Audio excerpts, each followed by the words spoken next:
Welcome to Wellspring on the Air. I'm Nicole Alfonso, a therapist at Wellspring and the host of today's show about equine therapy. With me today to discuss this interesting topic is Arleen Patin. Together, we want to tell you about what is equine therapy and how it can help. So stay with us. We've got some interesting information just for you. All right. Welcome, Arleen, to the show. Thank you for being here to talk about this really fun topic. You and I go way back on this. You and I did training together, and it's been awesome to work together on this. So if you could tell our listeners a little bit about you. Sure. I'm a registered mental health counselor at Wellspring Counseling for about 3 years. I started as a student intern and then became a registered intern. Awesome. We're really happy to have you on the team, Arleen. So tell us more about what led you to equine therapy. Well, I'm trained in Emdr and equine assisted psychotherapy, and my focus is trauma, anxiety, depression, and I work with children, adolescents, and adults. And as far as equine, I really didn't have any experience with horses growing up, but have always really been fascinated by just their majestic appearance and their soulful eyes. And so while I was in school for my master's in counseling, I was introduced to equine therapy. And I just saw how instrumental horses are in really providing the assistance to people who have difficulty verbalizing something maybe, or when words are not quite enough. So, and then I had the marvelous opportunity to write a research paper on it.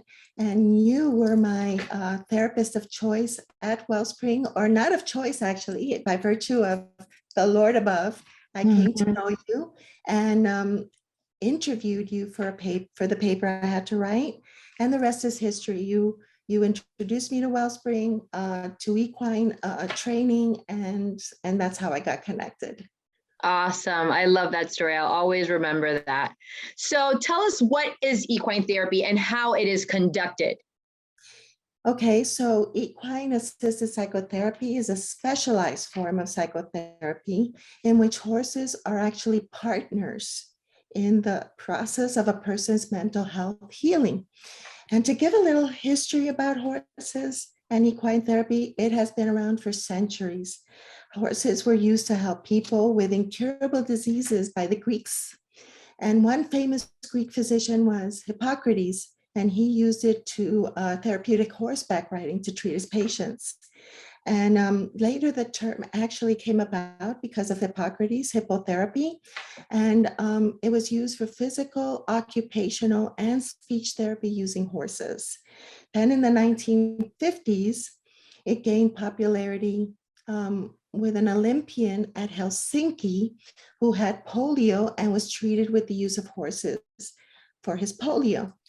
Then around 1999, horses were more acknowledged for their benefits, psychological benefits, besides the physical, like balance and speech. They also were used for treatment of PTSD, for depression, for anxiety, for autism, for ADHD. So very useful for psychological concerns as well. Wow, I didn't know this thing about the physical benefits and how that is part of how they were used in the days long time ago. But very interesting. And I know for sure psychological benefits is great and really beneficial, especially for those people that might not be very good, like you said, with the talking thing, right? The talk therapy. So it's really awesome. Okay, so could you tell us what equine therapy sessions involve and what it actually looks like for someone that's never heard or done it? Sure.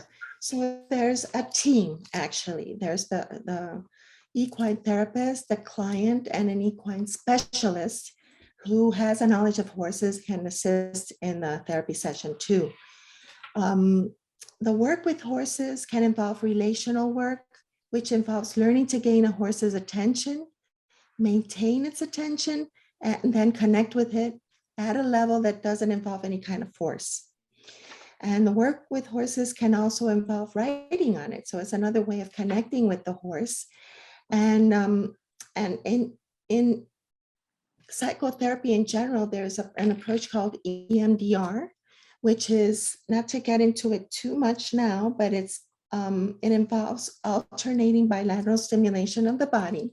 And with the riding of the horse, there is that rocking motion from side to side that EMDR uses to process things like trauma. So interesting also to know about horses is that they carry you, right? And so very much like a mother carrying their child, that's how it feels in a kind of way when a person is on the horse's back. So it's a very soothing, comforting experience. And the horse is also witnessing, right, the process of healing that you're working through, which can be very powerful to have someone just kind of supporting you through that. Yes, they're very reflective of what's going on with you. Mm-hmm. Not mirrors, but they are reflective. So there are other animals that are used for therapeutic purposes, but why are horses different or special for therapy? Yeah, so there's cats, there's dogs, there's hamsters that are used for comfort and for companionship. But horses can do that too, of course, but they are in particular requiring a little more attention, maybe because of their size. And so there's a little bit more learning involved when working with a horse. With that being said, I'd like to give you a little background on horses, if that's okay. They are prey animals, which means that they are hunted for by people and by other animals. So they're always on alert in the present moment for signs of a threat to their survival. So they're also herd animals, which means that they tend to roam together and they depend on each other for safety. So if one of the horses in the herd flicks their ear, the other horses will pay attention to make sure there really isn't a threat that one horse is reacting to. And they also have panoramic vision, which means that they can see all around them except directly behind them. So they're very made up, their body composition and their minds is made up to really be on alert all the time and to be watching out for any signs of threat. So they're highly in tune with their bodies and they're highly in tune with everybody else around them and everything around them.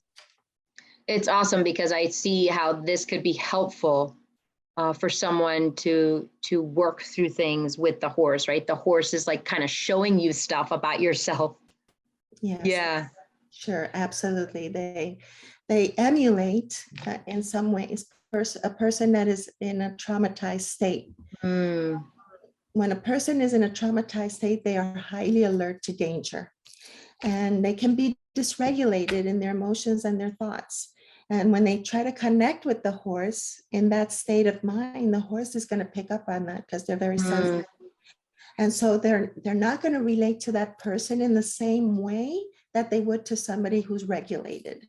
So the person with a horse, in order to connect to it, has to learn to regulate their own bodies, to become, out of their heads, get out of their heads, so to speak, and feel their emotions, feel their body sensations first so that they can relate to the horse on that level. So that is really interesting because I know sometimes that's actually a hard thing to do. We're always so go, doing that we can't stop to connect to ourselves, or we don't stop to connect to ourselves. So this is awesome because it does require, right, that you actually stop and think, how am I doing? How's my breathing? Things like that.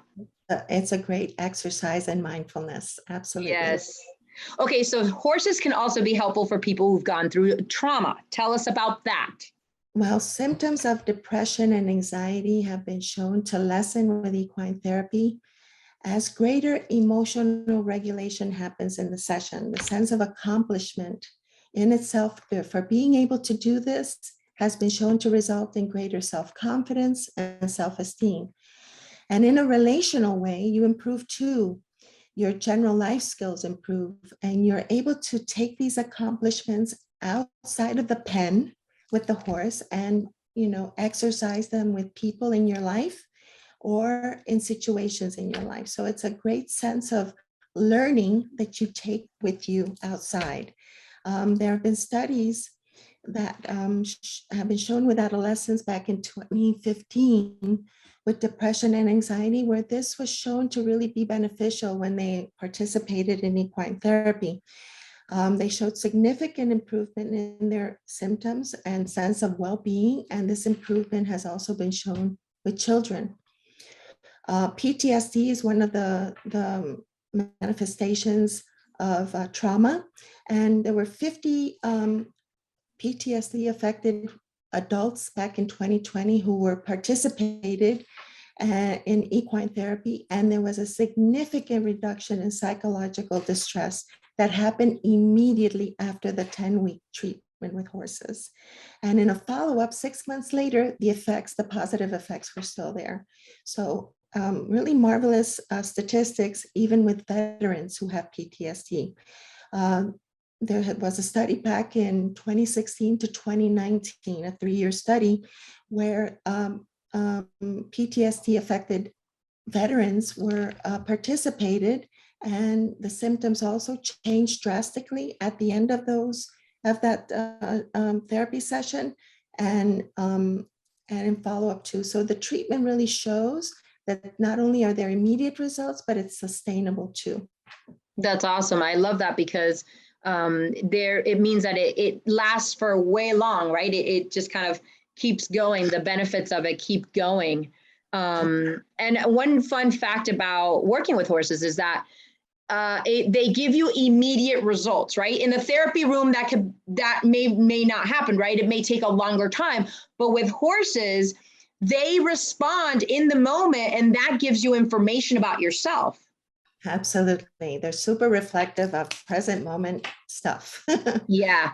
Awesome. So we're going to go ahead and take a short break to thank one of our sponsors who makes the production of our podcast possible. When we come back, we'll hear more from Arleen about the benefits of equine therapy. Welcome back to Wellspring on the Air. This is Nicole Alfonso. If you're just joining our show, our topic today is equine therapy. So far today, we've talked about what equine therapy is and how horses can help in healing. If you joined us late, you can find us on your favorite podcast channel on Wellspring on the Air or on our website blog page at wellspringmiami.org. Just search for today's topic, which is equine therapy. Okay, so we talked about the benefits, actually. Improvement of symptoms for PTSD, self-esteem. Children have definitely some benefits on that, including anxiety reduction. It's also shown to be sustainable. So there's long-term sustainable improvements. And certain groups can benefit more than others. Veterans have done a really good job with this type of therapy. And I know they use it also for addiction. So tell us a little bit of, if a person is afraid of a horse, can they still do it? How does it work if they're afraid? Yeah, absolutely, they can do it. Fear of horses can happen. It could be because of a previous bad experience with a horse, or just by the fact that horses are large and can be very intimidating. And so that's understandable. So safety by the therapist in all kinds of therapy is accounted for first. Besides that, the therapist can help the client become more comfortable with horses by educating them on what horses are about, and then going at the person's pace, always meeting the person at where they're at, and so there's no rush. So these types of considerations can be helpful in lessening the fear.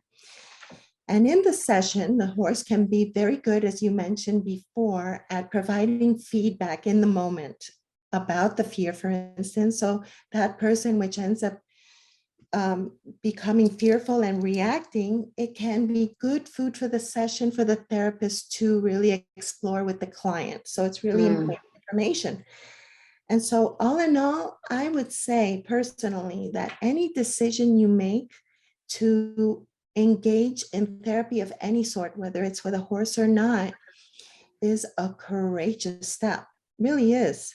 Yes. So as a word of encouragement for somebody that's a little bit hesitant about equine therapy, think about equine therapy as a further step in doing something courageous for yourself, and that will have a great outcome. Yeah, so I'll jump in here and tell you a little bit of my story. When I was trained in equine therapy back 5 years ago, I actually was super afraid of horses because I had had a bad experience with a horse. I was at camp when I was 11 and I was riding a horse. I fell off the horse and the horse stepped on my back. And so ever since, I've just been really, really fearful of horses. And part of the training is you got to go in there and do the work too, right? The work that you're going to be leading, you need to go in. So I was the last person out of all the people in the training to go in. I was super afraid, super scared. But I remember being able to finally get over that fear and engage with the horse. And it was such an accomplishment for me. It really helped in my confidence and my self-esteem. So I think pushing through that fear was really helpful to me. And so it could be for anybody that also is a little bit afraid and would like to be part of equine therapy. Absolutely. So, yeah. So Arleen, any final words you'd like to share about how equine therapy and spirituality kind of work together and your connection with God? I personally think equine therapy is a spiritual experience. We become in touch with equine, with all that makes up our experience. And that's not only thoughts and words. It's a meditative process where silence can be very golden. And with that, I think about Proverbs 3, verse 5 and 6, which says, trust in the Lord with all your heart and lean not only on your own understanding in all your ways. Acknowledge him and he will make your path straight. So also I think about how our horse invites us to clearly have a knowing beyond words. And I even think of Proverbs 37, verse 4, which says, listen to God in the silence of your heart, and you will know his perfect plans for you. Oh, I love that. I think of how we have to incorporate all of our senses when we are engaging with a horse, right, in therapy. And it also reminds me of what our president Tova talks about creation therapy, about how when you go outside and you engage in nature, which is God's creation, something happens, right? So there's a calmness, there's a cleansing, right? When you're just in touch and through all your senses with creation. And I think that's also something that happens with equine work. So Arleen, I'd like to thank you for coming on and talking about equine therapy and educating others, because it is a special, unique therapy. So it is time to close out the show. Thank you, Arleen, for joining us today and shedding light on the topic of equine therapy and how it can help in healing. We hope you enjoyed learning about this different type of therapy, and thank you for joining our show today. Again, if you joined this program midstream, you can find this show and others on podcast at Wellspring on the Air or on our blog on wellspringmiami.org. The title of today's show again was Equine Therapy. Encourage us and let us know you're listening by sending comments or questions to ontheair@wellspringmiami.org. It's time to wrap up. This is Nicole Alfonso with Wellspring on the Air, because hearts and minds matter.